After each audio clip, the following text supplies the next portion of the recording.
अस्सलाम वालेकुम friends, welcome back to my YouTube channel daily tips with अस्मा।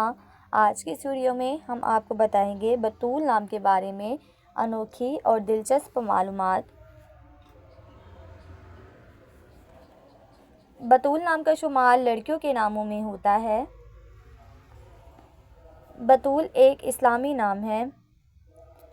बतूल नाम की इब्तदाई तारीख अरबी ज़ुबान से निकलती है।